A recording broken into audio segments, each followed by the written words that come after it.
मनश्री संतोष भालेराव. मी आज सावित्रीबाईंच्या जीवनावर काहीतरी तुम्हाला सांगणार आहे. ते आपण शांततेने ऐका अशी अपेक्षा. ज्ञान नाही, विद्या नाही, ती घेण्याची गोडी नाही. बुद्धी असून चालत नाही, तर यास मानव म्हणावे का? ओळखलत का मला? मी सावित्री ज्योतिराव फुले, सातारा जिल्ह्यातील खंडाळा तालुक्यातील लायगावच्या खंडोजी निवासी पाटलांची मी कन्या.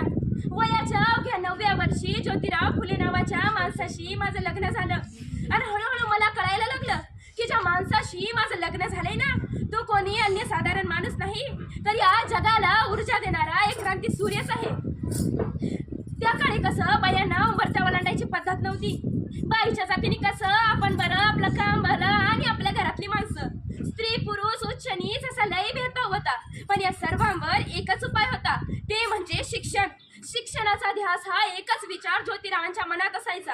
आणि असंच एकदा ज्योतिराव शिक्षणाचा प्रसार करत असताना फरन नावाच्या ब्रिटिश मॅडम त्यांना म्हणाल्या, मिस्टर फुले, तुम्हाला शिक्षणाचा प्रसार करायचा आहे ना, so educated woman first, because if a woman educated the whole house will be educated. पण तुम्ही माणसे लुमनला घराच्या बाहेरच पडू देत नाही. So bad mister Phule, so bad. झालं आले की माझ्याकडे पाटी पेन्सिल घेऊन आणि मला म्हणाले, सावित्री, आजपासून मी तुला शिकवणार. झाला सुरू माझा अभ्यास. बेक बे, बेदुनी 4, बेत्रिक 6, काना, मात्रा, विलांटी, आकार, उकार सार मला जमायला लागलं. मी लिहायला शिकले, वाचायला शिकले आणि मी काव्य सुद्धा रचू लागले. आणि अशातच 1 जानेवारी, होय, शनिवार दिनांक 1 जानेवारी 1848ला आम्ही पुण्यातील भिडेवाडे येथे पहिली शाळा मुलींसाठी उभारली.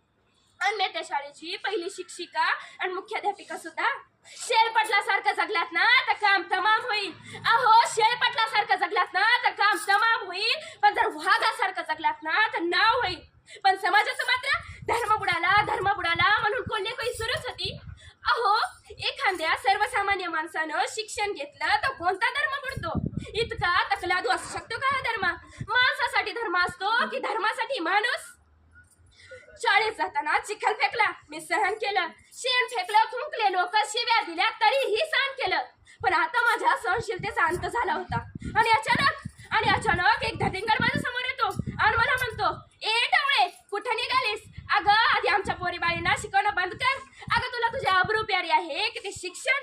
कदाचित त्याला माहिती नसावं की आम्ही सुद्धा ज्योतिराव पैलवानाच्या पत्नी आहोत. ते अशी घेतली आणि सणकन त्याच्या कान खाली लावली आणि सुनावलं, आज लायस थोबाड फुटलंय, पण उद्या मात्र आलास ना, तो तुझ्या रक्तानं ही धरती रंगवेल.